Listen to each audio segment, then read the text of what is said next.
আবারও যেন শুরু হয়েছে রাতের ঘুম কেড়ে নেওয়া সেই পুরনো আতঙ্ক। এর আগে সকালের ঘুম ভেঙেই মানুষ টের পেয়েছিল মাটির অস্বাভাবিক কাঁপুনি। ভয়াবহ সেই ভূমিকম্পের স্মৃতি এখনও অনেকের মনে দগদগে। 2025 সালের 21 নভেম্বর সকালে ঢাকা ও এর আশেপাশে 5.7 মাত্রায় একটি শক্তিশালী ও ভয়াবহ ভূমিকম্প অনুভূত হয়, যার উৎপত্তি স্থল ছিল নরসিংদীর মাধবদী।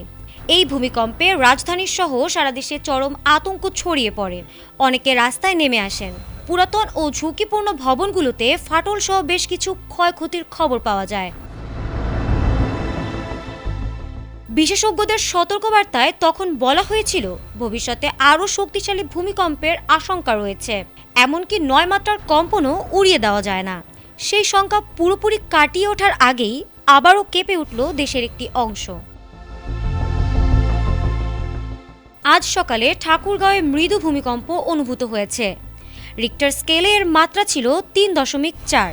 সকাল 8:30টার দিকে এই কম্পন অনুভূত হলে অনেকেই আতঙ্কিত হয়ে ঘর ছেড়ে বাইরে বেরিয়ে আসেন, যদিও তাৎক্ষণিকভাবে কোনো ক্ষয়ক্ষতির খবর পাওয়া যায়নি। ভূমিকম্পটি তুলনামূলকভাবে দুর্বল হলেও এটি নতুন করে পুরনো ভয়কে উস্কে দিয়েছে। বিশেষজ্ঞরা আগেও সতর্ক করেছিলেন বাংলাদেশ ভূমিকম্প প্রবণ অঞ্চলের কাছাকাছি অবস্থান করছে। অতীতে সংগঠিত বড় ভূমিকম্পগুলোর ধারাবাহিকতা বিশ্লেষণ করে বলা হয়েছিল বড় ধরনের কম্পন হলে রাজধানী ঢাকা সবচেয়ে বেশি ঝুঁকিতে পড়বে। অনেক ভূতত্ত্ববিদের মতে যদি কখনো 8 বা 9 মাত্রার ভূমিকম্প হয় তাহলে অপরিকল্পিত নগরায়ন ও দুর্বল অবকাঠামোর কারণে ঢাকায় ব্যাপক প্রাণহানি ও ধ্বংসযজ্ঞ ঘটতে পারে। তখন রাজধানী কার্যত অচল হয়ে পড়ার আশঙ্কা রয়েছে।